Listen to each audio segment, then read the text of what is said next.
स्वागत है सभी मित्रों का विज्ञान भैरव तंत्र पार्ट 4। और आज हम हैं दिन नंबर 106 और पेज नंबर हो रहा है 96।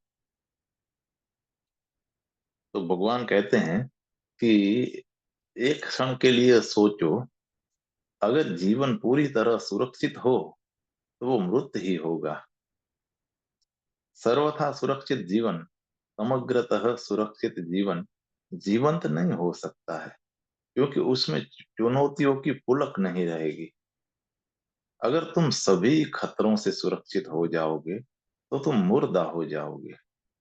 जीवन के होने में ही जोखिम है, खतरा है, असुरक्षा है, चुनौती है, उसमें मौत सम्मिलित है। भगवान कहते हैं कि मैं तुम्हें प्रेम करता हूं। अब मैंने खतरनाक रास्ते पर कदम रखा।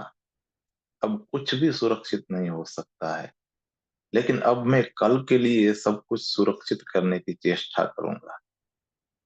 कल के लिए मैं उस सब की हत्या करूंगा जो जीवित है, क्योंकि तभी मैं कल के लिए सुरक्षित अनुभव करूंगा। तो प्रेम विवाह में बदल जाता है। विवाह सुरक्षा है, प्रेम असुरक्षित है। अगले क्षण सब कुछ बदल जा सकता है, और तुमने कितनी कितनी आशाएं बांधी हैं, और अगले क्षण प्रेमिका तुम्हें छोड़कर चली जाती है, या मित्र तुम्हें छोड़ देता है और तुम अपने को अचानक अकेला पाते हो। प्रेम असुरक्षित है। तुम भविष्य के संबंध में आश्वस्त नहीं हो सकते।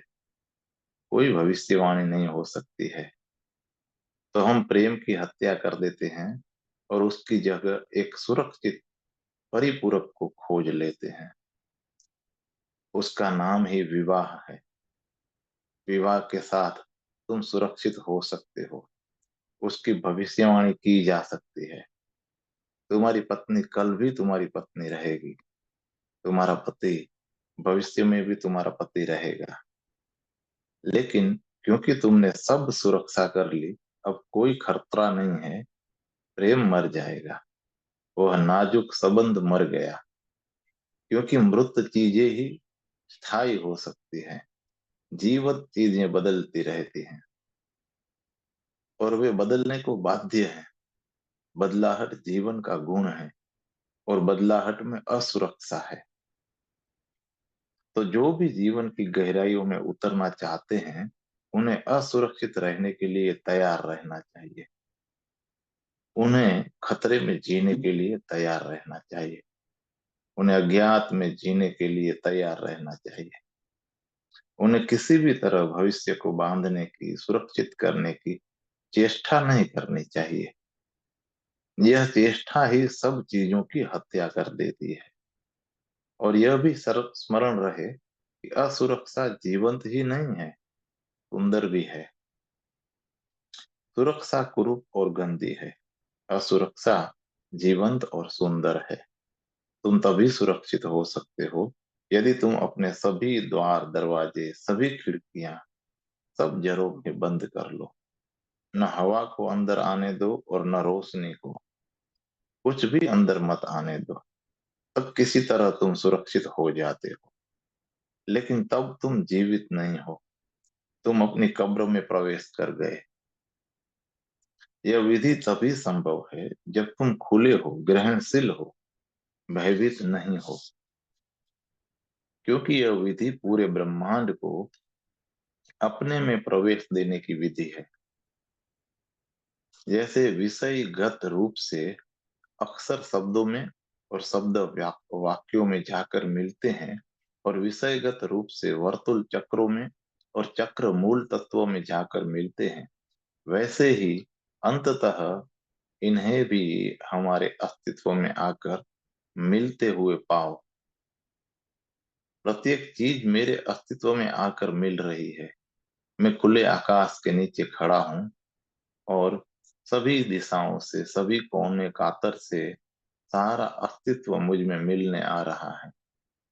इस हालत में तुम्हारा अहंकार नहीं रह सकता है। इस खुलेपन में जहाँ समस्त अस्तित्व तुम में मिल रहा है, तुम में की भांति नहीं। तुम मैं की भांति नहीं रह सकते हो। तुम खुले आकाश के भांति हो, खुले आकाश के भांति तो रहोगे, लेकिन एक जगह केंद्रित मैं की भांति नहीं।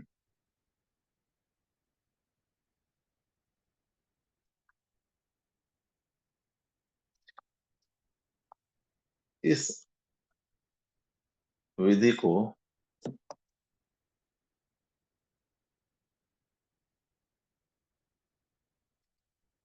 छोटे छोटे प्रयोग से शुरू करो। किसी वृक्ष के नीचे बैठो, हवा बह रही है और वृक्ष के पत्तों में सरसराहट की आवाज हो रही है। हवा तुम्हें छूती है, तुम्हारे चारों तरफ डोलती है और गुजर जाती है। लेकिन तुम उसे ऐसे ही मत गुजर जाने दो, उसे अपने भीतर प्रवेश करने दो और अपने में होकर गुजरने दो। आंखें बंद कर लो और जैसे हवा वृक्ष से होकर गुजरे और पत्ते में सरसराहट हो, तुम भाव करो कि मैं भी वृक्ष के समान खुला हुआ हूँ। मुझ में भी होकर हवा बह रही है, मेरे आसपास से नहीं, ठीक मेरे भीतर से। वृक्ष की सरसराहट तुम्हें अपने भीतर अनुभव होगी और तुम्हें लगेगा कि मेरे शरीर के रंध्र रंध्र से हवा गुजर गई है और हवा वस्तुतः तुमसे होकर गुजर रही है। यह कल्पना ही नहीं है, यह तथ्य है। तुम भूल गए हो, तुम नाक से ही श्वास नहीं लेते, तुम पूरे शरीर से श्वास लेते हो। एक एक रंध्र से श्वास लेते हो, लाखों छिद्रों से श्वास लेते हो।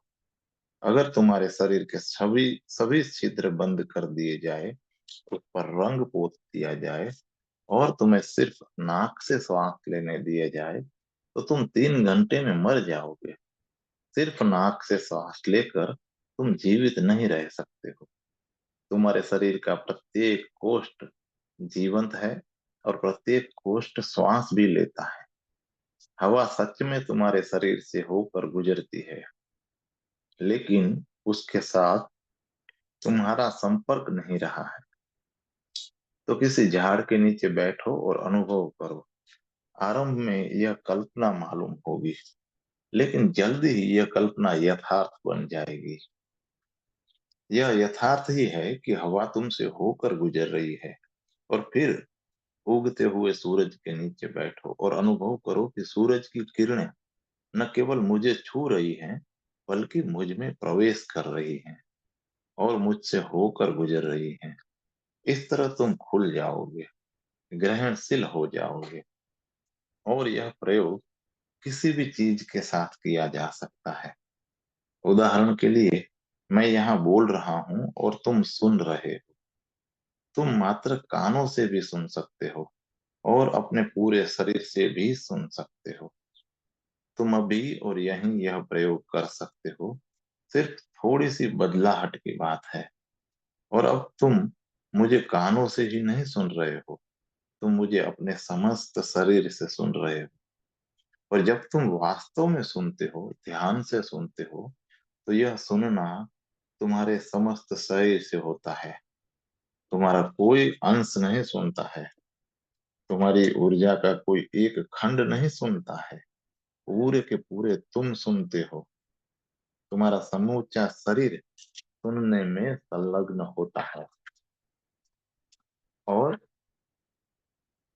तब मेरे शब्द तुमसे होकर गुजरते हैं।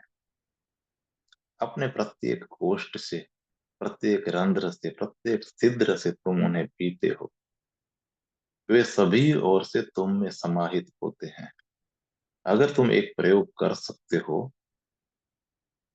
कि जाओ और किसी मंदिर में बैठ जाओ। अनेक भक्त आएंगे जाएंगे, मंदिर का घंटा बार बार बजेगा। तुम अपने पूरे शरीर से उसे सुनो। घंटा बज रहा है, पूरा मंदिर उसकी ध्वनि से गूंज रहा है। मंदिर के प्रत्येक दीवार से उसे प्रतिध्वनित मंदिर की प्रत्येक दीवार उसे प्रतिध्वनित कर रही है, उसे तुम्हारी ओर वापस फेंक रही है। इसलिए हमने मंदिरों को गोलाकार बनाया है ताकि आवाज हर तरफ से प्रतिध्वनित हो और तुम्हें अनुभव हो कि हर तरफ से ध्वनि तुम्हारी ओर आ रही है। सब तरफ से ध्वनि लौटा दी जाती है। सब तरफ से ध्वनि तुम्हें आकर मिलती है और तुम अपने पूरे शरीर से सुन सकते हो। तुम्हारी प्रत्येक कोशिकाएं, प्रत्येक रंध्र उसे सुनता है, उसे पीता है, अपने में समाहित करता है। ध्वनि तुम्हारे भीतर से होकर गुजरती है। तुम रंध्रमय हो गए हो। सब तरफ द्वार ही द्वार हैं। अब तुम किसी चीज के लिए बाधा न रहे, अवरोध न रहे। न हवा के लिए, न ध्वनि के लिए, न किरण के लिए, किसी के भी लिए नहीं। अब तुम किसी भी चीज का प्रतिरोध नहीं करते हो। अब तुम दीवार न रहे। और जैसे ही तुम्हें अनुभव होता है कि तुम अब प्रतिरोध नहीं करते, संघर्ष नहीं करते, वैसे ही अचानक तुम्हें बोध होता है कि अहंकार भी नहीं है। क्योंकि अहंकार तो तभी है जब तुम संघर्ष करते हो। अहंकार एक प्रतिरोध है। जब तुम कहते हो नहीं, अहंकार खड़ा होता है। जब तुम कहते हो हाँ, तो अहंकार विदा हो जाता है।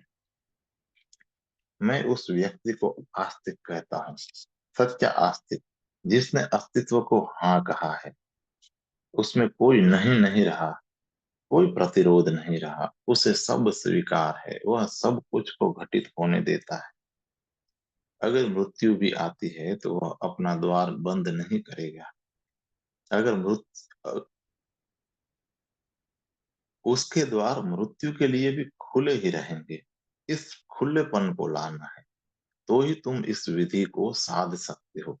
क्योंकि यह विधि कहती है कि सारा अस्तित्व तुम में बहा बहा जा रहा है, तुम में आकर मिल रहा है। तुम समस्त अस्तित्व के संगम हो। तुम्हारे तरफ से विरोध नहीं, स्वागत है। तुम उसे अपने में मिलने देते हो। इस मिलन में तुम तो विलीन हो ही जाओगे। तुम तो शून्य आकाश हो जाओगे, असीम आकाश। क्योंकि यह विराट ब्रह्मांड अहंकार जैसी क्षुद्र चीज में नहीं उतरता है। वह तो तभी उतर सकता है जब तुम भी उसके जैसे ही असीम हो गए हो, जब तुम स्वयं विराट आकाश हो गए हो, तब। लेकिन यह होता है धीरे धीरे। तुम्हें ज्यादा से ज्यादा संवेदनशील होना है और तुम्हें अपने प्रतिरोधों के प्रति बोधपूर्ण होना है। हम बहुत प्रतिरोध से भरे हैं। अगर मैं अभी तुम्हें स्पर्श करूं, तो तुम महसूस करोगे कि तुम मेरे स्पर्श का प्रतिरोध कर रहे हो। तुम एक बाधा खड़ी कर रहे हो ताकि मेरी इस उष्मा तुम में प्रवेश न हो सके, मेरा स्पर्श तुम में प्रविष्ट न हो सके। हम एक दूसरे को छूने की इजाजत भी नहीं देते हैं। अगर कोई तुम्हें जरा सा भी छू देता है तो तुम सजग हो जाते हो और दूसरा कहता है कि क्षमा करें। हर जगह प्रतिरोध है। अगर मैं तुम्हें गौर से देखता हूं तो तुम प्रतिरोध करते हो, क्योंकि मेरा देखना तुम में प्रवेश कर सकता है, तुम में गहरे उतर सकता है, तुम्हें उद्वेलित कर सकता है। तब तुम क्या करोगे? और ऐसा अजनबी व्यक्ति के साथ ही नहीं होता है। वैसे तो अजनबी व्यक्ति के साथ इसकी कोई जरूरत नहीं है, क्योंकि कोई भी अजनबी नहीं है, या कहे कि हर कोई अजनबी है। एक ही छत के नीचे रहने से अजनबीपन कैसे मिट सकता है? क्या तुम अपने पिता को जानते हो, जिन्होंने तुम्हें जन्म दिया? वे भी अजनबी है। क्या तुम अपनी माँ को जानते हो? वह भी अजनबी है। तो या तो हर कोई अजनबी है, या कोई भी अजनबी नहीं है। लेकिन हम डरे हुए हैं और हम सब जगह अवरोध निर्मित करते हैं, और ये अवरोध हमें असंवेदनशील बना देते हैं। और तब कुछ भी हम में प्रवेश नहीं कर सकता है। लोग हमारे पास आते हैं और वो कहते हैं कि कोई प्रेम नहीं करता, कोई मुझे प्रेम नहीं करता।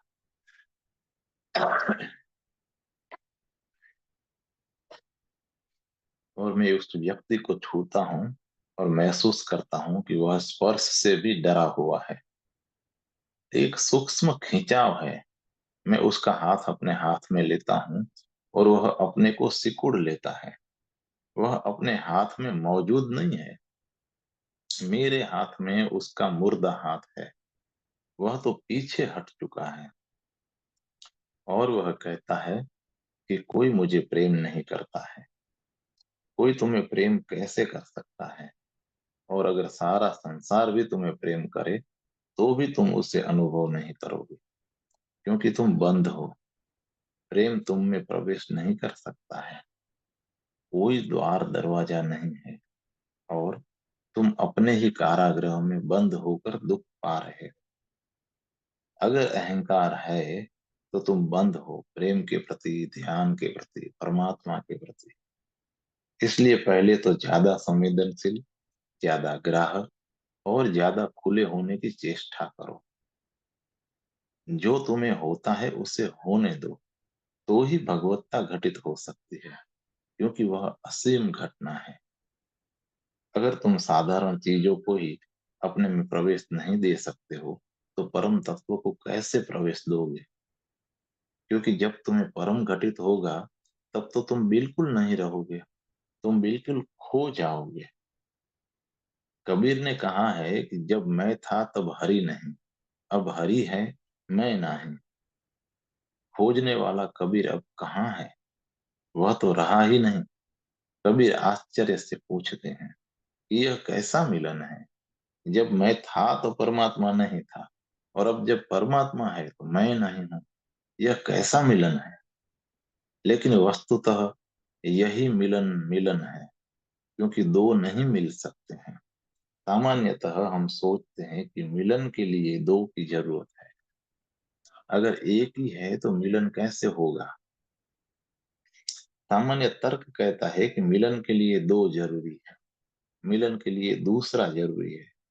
लेकिन सच्चे मिलन के लिए, उस मिलन के लिए जिसे हम प्रेम कहते हैं, उस मिलन के लिए जिसे हम प्रार्थना कहते हैं, उस मिलन के लिए जिसे हम समाधि कहते हैं, एक ही होना चाहिए। जब साधक है तो साध्य नहीं है, और जब साध्य आता है तो साधक विलीन हो जाता है। और ऐसा क्यों होता है? क्योंकि अहंकार बाधा है। जब तुम्हें लगता है कि मैं हूं, तो तुम इतने मौजूद होते हो कि तुम में कुछ भी प्रवेश नहीं कर सकता है।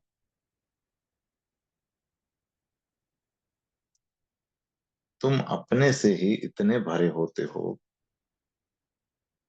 जब तुम नहीं होते हो तो सब कुछ तुमसे होकर गुजर सकता है। तुम इतने विराट हो गए होते हो कि परमात्मा भी तुमसे गुजर सकता है।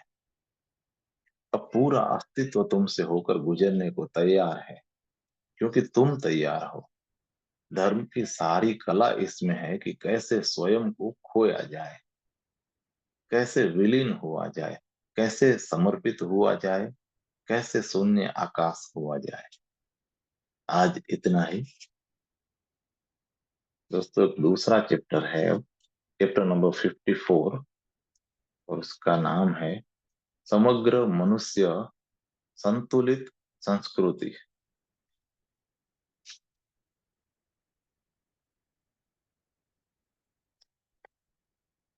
पूछे गए प्रश्नों के कुछ सार हैं। पहला है कि ध्यानी व्यक्ति नकारात्मक तरंगों से अपना बचाव कैसे करे। बोधपूर्ण होने पर जो मैं भाव बना रहता है, उसे कैसे विलीन किया जाए। क्या ऐसी संस्कृति संभव है जो मनुष्य को समग्रता से स्वीकार करे?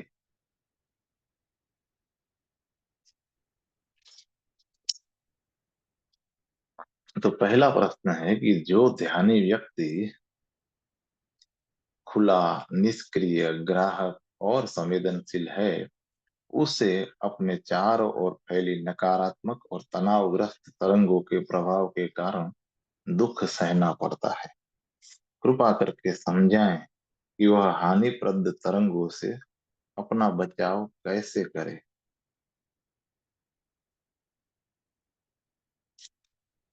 भगवान कहते हैं कि यदि तुम वास्तव में खुले हो और ग्रहणशील हो तो तुम्हारे लिए कुछ भी नकारात्मक नहीं है। नकारात्मकता की तुम्हारी व्याख्या है, तुम्हारी धारणा है।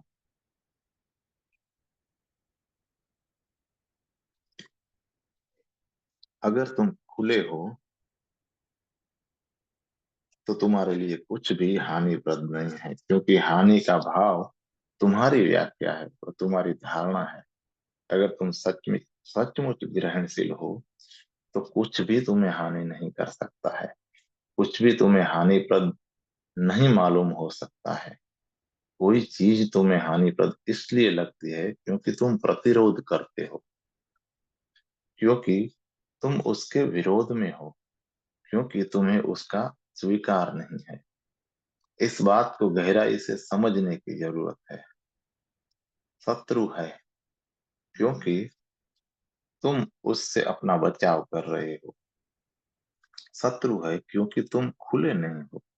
अगर तुम खुले हो तो सारा अस्तित्व मित्रवत हो जाता है। इससे अन्यथा नहीं हो सकता। सत्य तो यह है कि तुम्हें यह भाव भी नहीं उठेगा कि वह मित्रवत है। वह बस मित्रवत है। तब उसके मित्र होने का भाव भी नहीं उठता है, क्योंकि तुम्हें यह भाव भी तभी उठ सकता है जब उसके साथ उसका विपरीत भाव, शत्रुता का भाव भी मौजूद हो।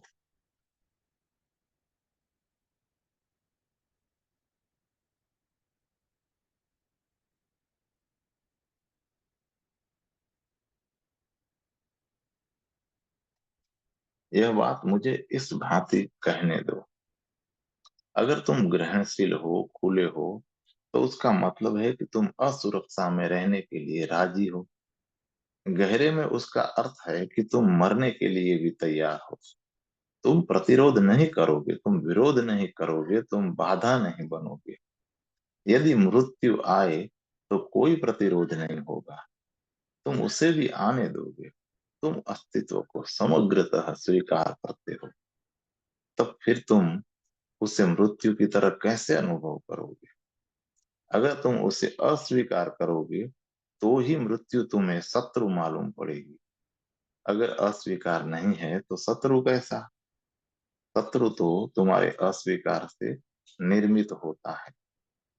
मृत्यु तुम्हारी कोई हानि नहीं कर सकती है, क्योंकि हानि तुम्हारी व्याख्या है। अब कोई भी तुम्हारी कुछ हानि नहीं कर सकता है। यह असंभव है। ताओवादी शिक्षा का यही रहस्य है। लाओ त्सु की बुनियादी शिक्षा यही है। अगर तुम स्वीकार करते हो तो सारा अस्तित्व तुम्हारे साथ है, और इससे अन्यथा वह नहीं हो सकता है। और जब तुम अस्वीकार करते हो तो तुम शत्रु निर्मित करते हो। तुम जितना ही अस्वीकार करोगे, तुम जितना ही बचाव करोगे, उतने ही शत्रु पैदा होते जाएंगे। शत्रु तुम्हारी निर्मिति है। वह कई वह कहीं बाहर नहीं है। वह तुम्हारी व्याख्या से पैदा होता है। एक बार तुम यह समझ लोगे तो फिर यह प्रश्न कभी नहीं उठेगा।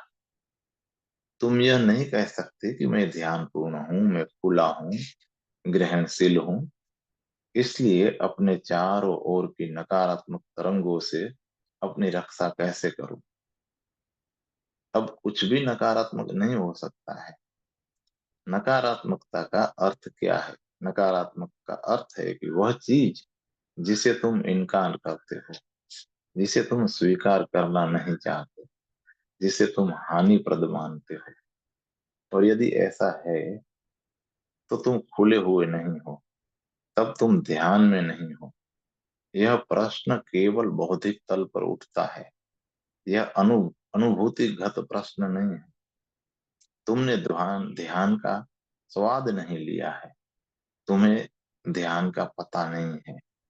तुम्हें तुम सिर्फ सोच विचार कर रहे हो, और सोच विचार महज एक कल्पना है, अनुमान है।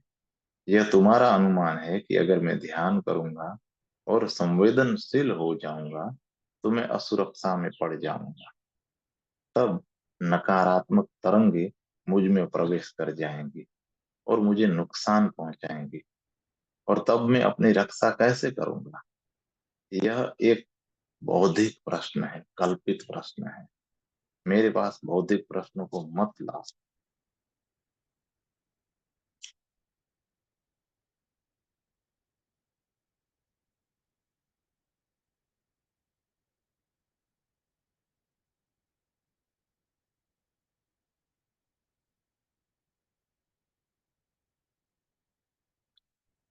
वे व्यर्थ हैं और असार हैं।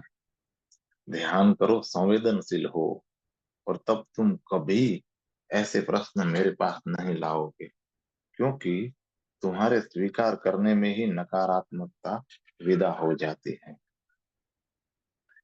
फिर कुछ भी नकारात्मक नहीं है।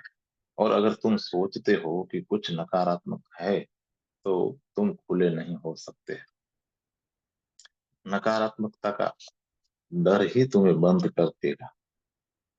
तुम बंद हो जाओगे, खुल नहीं सकते। यह डर ही कि कुछ तुम्हारी हानि कर सकता है तुम्हें खुलने नहीं देगा। तुम ग्रहणशील कैसे हो सकते हो? इसलिए मैं इस बात पर जोर देता हूं कि जब तक मृत्यु का भय तुम्हारे भीतर से नहीं जाता है, तुम ग्रहणशील नहीं हो सकते। तुम खुले नहीं हो सकते। जब तक तुम अपने मन में ही कैद हो रहोगे, अपने कारागृह में ही बंद रहोगे, तुम खुले नहीं हो सकते।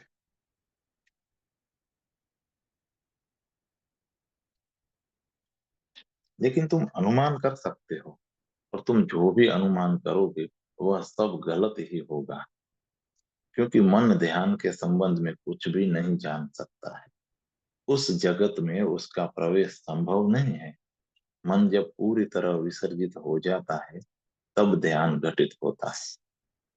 तुम उसके संबंध में कुछ अनुमान नहीं कर सकते। तुम उसके संबंध में कुछ सोच विचार नहीं कर सकते। इसलिए खुले हो, और तुम्हारे खुलने में अस्तित्व में जो कुछ भी नकारात्मक है वह विदा हो जाता है। तब मृत्यु भी नकारात्मक नहीं है।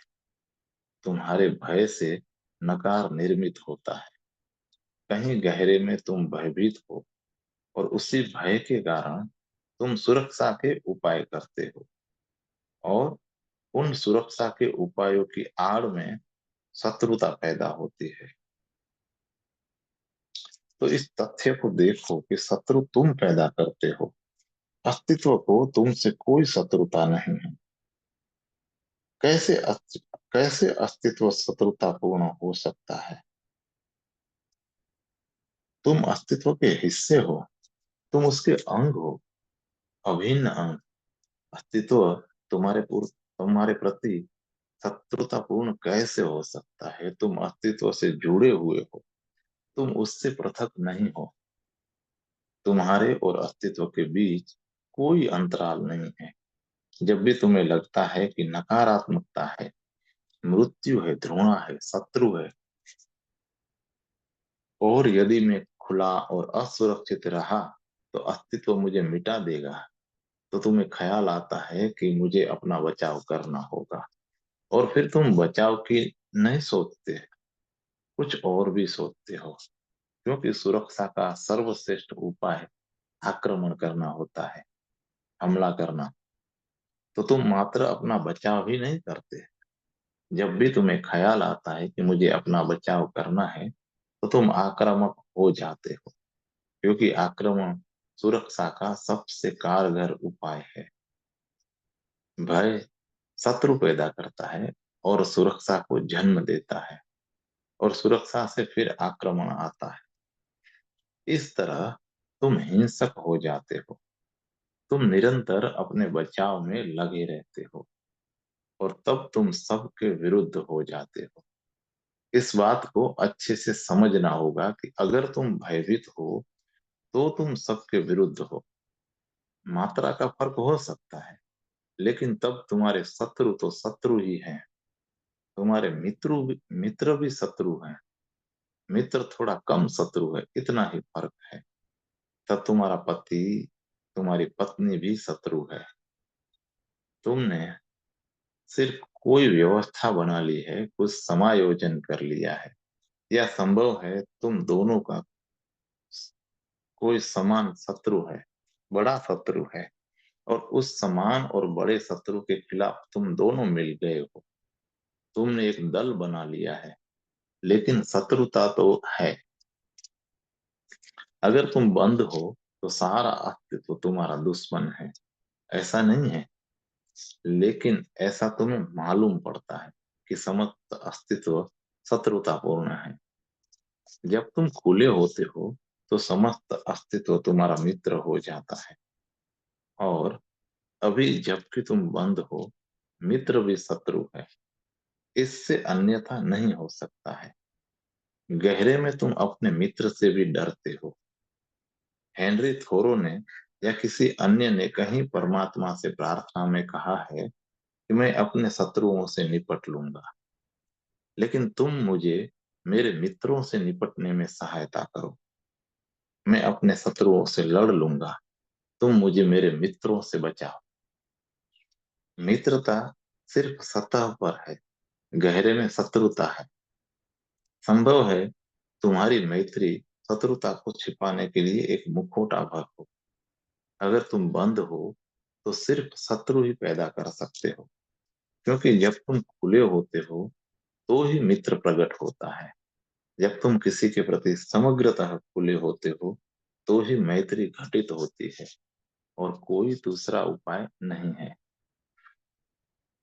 जब तुम बंद हो तो प्रेम कैसे कर सकते हो?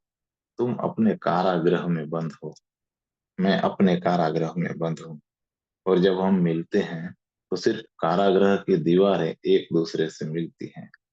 हम तो उनके पीछे छिपे रहते हैं। हम अपने अपने कैप्सूल में बंद रहते हैं, और ये कैप्सूल ही एक दूसरे को स्पर्श करते हैं। हमारे शरीर ही एक दूसरे को छूते हैं।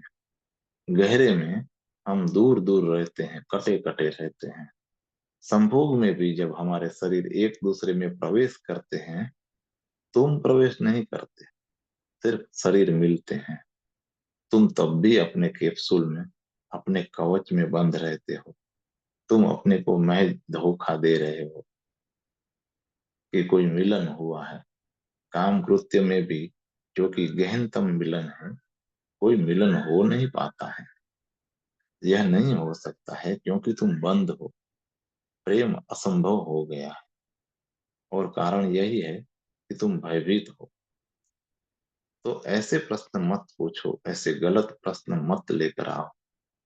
अगर तुमने खुलापन जाना है, तुम यह नहीं सोच सकते कि कोई चीज तुम्हारे लिए हानिप्रद हो सकती है। अब कुछ भी हानिप्रद नहीं है। इसलिए मैं कहता हूँ कि मृत्यु भी वरदान है। तुम्हारा परिप्रेक्ष्य अब बदल गया है। अब तुम जहां भी देखते हो, खुले हृदय से देखते हो। यह खुला हृदय हर चीज की गुणवत्ता को बदल देता है। और तब तुम्हें नहीं लगेगा कि कोई भी चीज तुम्हें हानि करने वाली है। तब तुम यह नहीं पूछोगे कि बचाव कैसे किया जाए। उसकी कोई जरूरत नहीं होगी। यह जरूरत ही इसलिए पैदा होती है क्योंकि तुम बंद हो। लेकिन तुम बौद्धिक प्रश्न खड़े कर सकते हो। लोग मेरे पास आते हैं और पूछते हैं, अच्छा अगर हमने ईश्वर को पा लिया तो क्या होगा? वे अगर से प्रश्न को शुरू करते हैं। अस्तित्व में अगर मगर नहीं है। अस्तित्व में तुम ऐसे प्रश्न नहीं उठा सकते। ऐसे प्रश्न अनर्गल हैं, मूढ़तापूर्ण हैं, क्योंकि तुम नहीं जानते कि तुम क्या कह रहे हो। अगर मैंने ईश्वर को पा लिया तब क्या होगा? वह प्रश्न तब क्या कभी नहीं आता है, क्योंकि ईश्वर के अनुभव के बाद तुम नहीं हो, सिर्फ ईश्वर है। इस अनुभव के बाद कोई भविष्य नहीं रहता है, केवल वर्तमान रहता है। और इस अनुभव के बाद कोई चिंता नहीं रहती है, क्योंकि तुम अस्तित्व के साथ एक हो गए हो। इसलिए वह प्रश्न कि तब क्या होगा कभी नहीं उठता है। यह प्रश्न मन के कारण उठता है, क्योंकि मन सतत चिंता में रहता है, संघर्ष में जीता है। मन सतत भविष्य के बाबत सोच विचार करता रहता है। दूसरा प्रश्न।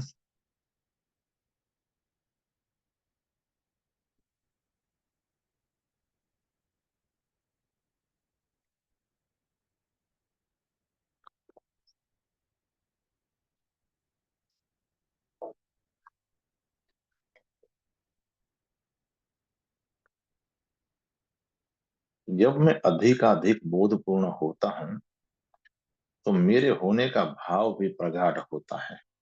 और यह भाव बना रहता है कि मैं हूँ, मैं उपस्थित हूँ, मैं बोधपूर्ण हूँ। कृपया यह भाव शुद्ध बोध की अहंकार शून्यता में कैसे विलीन हो सकता है, कैसे विलीन हो जाए।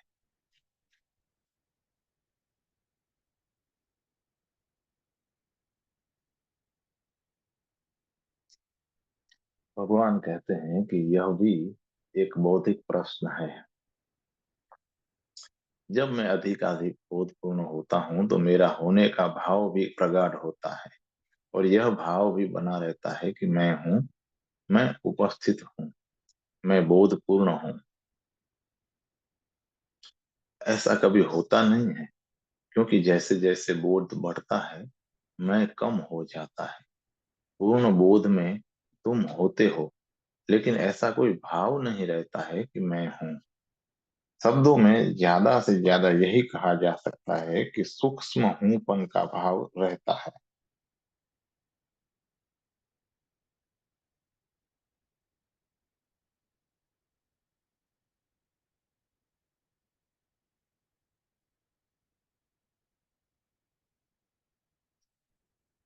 मगर कोई मैं नहीं रहता है।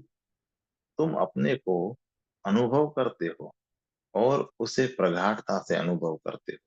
तुम आप्त काम अनुभव करते हो, मगर कोई मैं नहीं रहता है। तुम यह नहीं अनुभव कर सकते कि मैं हूं। तुम यह नहीं अनुभव कर सकते कि मैं उपस्थित हूँ। तुम यह अनुभव कर सकते कि मैं बोधपूर्ण हूँ। वह मैं असजगता का, मूर्छा का, बेहोशी का हिस्सा है। वह तुम्हारी नींद का हिस्सा है। अगर तुम वास्तव में सजग हो, चेतन हो, बोधपूर्ण हो, तो वह नहीं रह सकता है। इस भांति भौतिक प्रश्न उठते हैं। तुम उनके संबंध में सोचते रह सकते हो, और कुछ भी हल नहीं होगा। अगर ऐसा होता है कि तुम्हें लगता है कि मैं हूं, मैं सजग हूं, तो एक बात गांठ लेने जैसी है, गांठ बांध लेने जैसी है कि तुम सजग नहीं हो, बोधपूर्ण नहीं हो। तब ये भाव कि मैं सजग हूँ, मैं चेतन हूँ, विचार भर हूँ, तुम उनका विचार कर रहे हो। वे अनुभूत क्षण नहीं है।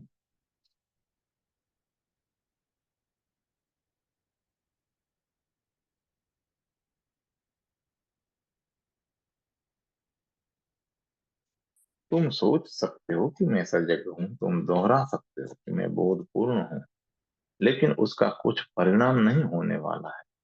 यह दोहराना बोध नहीं है। यह दोहराने की जरूरत नहीं है कि मैं सजग हूँ। तुम बस सजग होते हो, और मैं नहीं पाया जाता है। सजगता का प्रयोग करो। ठीक अभी सजग हो, और मैं कहाँ है। तुम तो हो, तो तुम तो प्रगाढ़ रूप से हो, लेकिन मैं कहाँ है। चेतना की तीव्रता में, प्रगाढ़ता में अहंकार विलीन हो जाता है। बाद में जब बोध खो जाता है और विचारना शुरू होता है, तब तुम अनुभव कर सकते हो कि मैं हूं। लेकिन बोध के क्षण में मैं नहीं रहता है। अभी अभी ही इसे अनुभव करो। तुम यहाँ शांत और मौन हो, तुम अपनी अनुपस्थिति अनुभव कर सकते हो, लेकिन मैं कहाँ है? मैं कहीं नहीं पाया जाता है। मैं तभी खड़ा होता है जब तुम पीछे लौटकर विचार करते हो। जब तुम होश खो देते हो, तुरंत मैं खड़ा हो उठता है।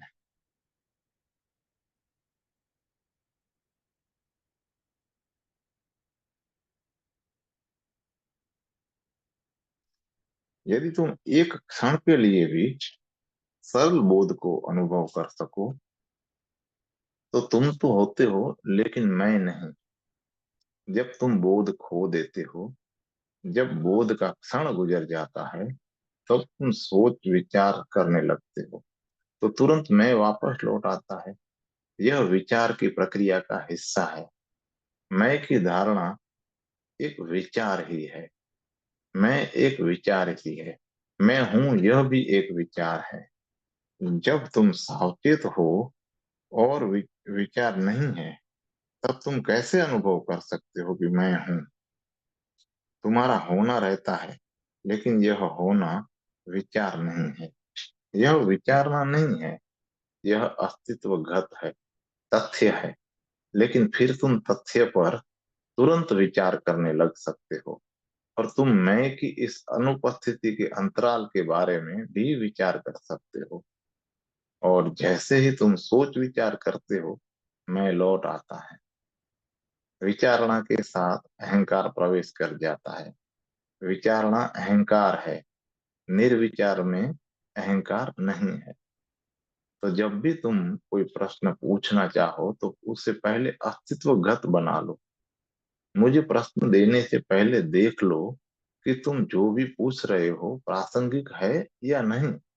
ऐसे प्रश्न प्रासंगिक मालूम पड़ते हैं, लेकिन सिर्फ बौद्धिक तल पर। ये प्रश्न ऐसे हैं जैसे मैं कहता हूँ कि रोशनी जला दी गई, और फिर मैं कहता हूँ कि रोशनी जला दी गई है और तो भी अंधेरा बना है। अब इस अंधेरे के साथ क्या किया जाए? इससे केवल एक ही बात प्रकट होती है कि रोशनी अभी जली ही नहीं है, अन्यथा अंधेरा कैसे रह सकता है? और अगर अंधेरा है तो प्रकाश नहीं है, और अगर प्रकाश है तो अंधेरा नहीं है। वे दोनों एक साथ नहीं हो सकते।